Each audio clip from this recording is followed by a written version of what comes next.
다이어트에 대한 이야기를 해보겠습니다. 체질별로 살이 안 찌는 체질도 있습니다. 그런데 반대로 살이 잘 찌는 체질도 있죠. 굶지 않는 다이어트에 대해서 사람의 인식 또한 변화되고 있는 것 같습니다. 그만큼 운동이나 굶으면서 하는 다이어트는 힘들기 때문이죠. 다이어트에 대한 방법과 음식들은 시대가 갈수록 다양한 방법들이 나오고 있습니다. 그 중에서 최근의 트렌드는 먹을 것은 먹고 보조용으로 다이어트 식품을 먹는 방식이나 운동을 겸해도 물론 좋겠죠. 그리고 간헐식 단식 등 다양한 방법들이 이용되고 있습니다. 무조건 굶으면서 빼는 다이어트 시대는 지났다고 봐야 합니다. 보통 이러한 보조제는 다이어트에 좋은 성분들로 구성이 되게 되죠. 보이차 추출물이나 가르시니아 캄보지아 추출물 그리고 잔티젠 등등 수도 없이 많습니다. 또한 체질상 본인 맞게 맞는 방법을 선택하는 방법도 중요한 것 같습니다.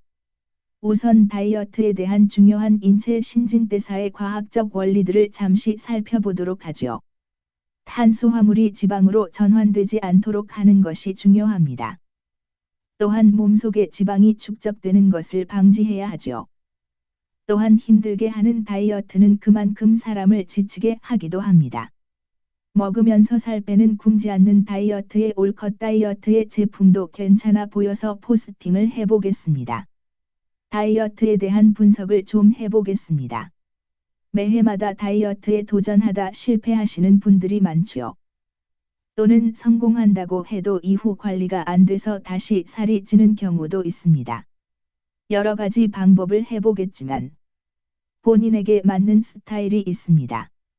그런데 굶지 않고 하는 방법은 누구나 쉽게 접근할 수 있다는 점에서 올컷 다이어트에 대해서 관심이 가게 되네요. 이 제품은 배우 한고은 씨가 광고 모델로 나오고 있죠. 또한 이러한 보조제 사용은 직장인들에게 상당히 안성맞춤이 아닐까 싶습니다. 일을 하려면 밥도 제대로 먹어야 하기 때문이죠. 대충 먹으면 일도 잘 안 되고 실수할 수도 있으니 말이죠. 하지만 운동도 같이 한다면 좋은 결과를 가지고 올 수 있습니다. 코로나 때문에 요즘 헬스장도 잘 안 가는 것 같은데 집에서 할 수 있는 운동은 많습니다.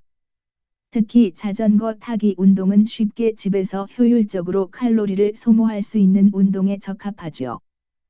또한 다이어트 보조제를 먹는다고 해도 과식은 좋지 않을 것입니다. 식습관 조절도 필요하죠. 먹고 싶은 대로 다 먹고 보조제를 먹어도 살이 빠지는 것은 없을 것이니 말이죠. 인체과학상 말이 안 되는 것이죠. 예전에 어느 친구가 한 명이 생각이 나는데 직장 동료로서 점심이 매일 굶어가며 일을 하다 보니 실의 효율도 떨어지고 어느 날 업무상 실수가 커서 심하게 상사에게 혼난 적이 있었습니다.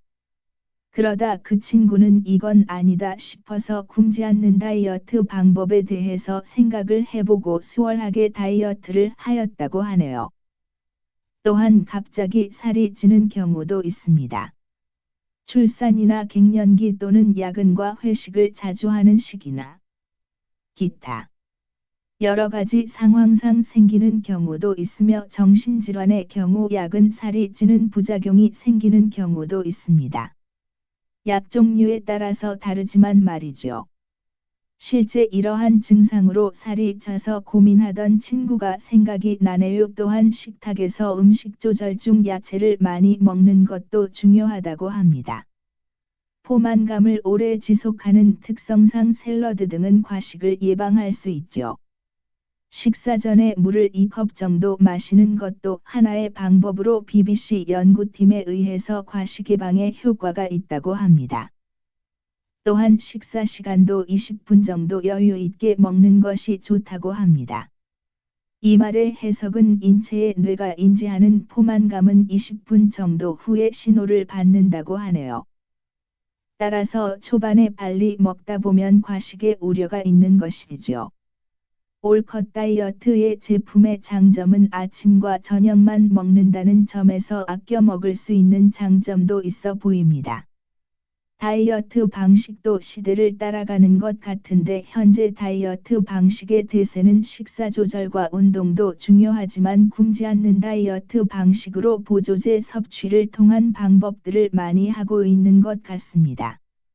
올컷 다이어트 관심 있으신 분은 한번 문의를 해보세요.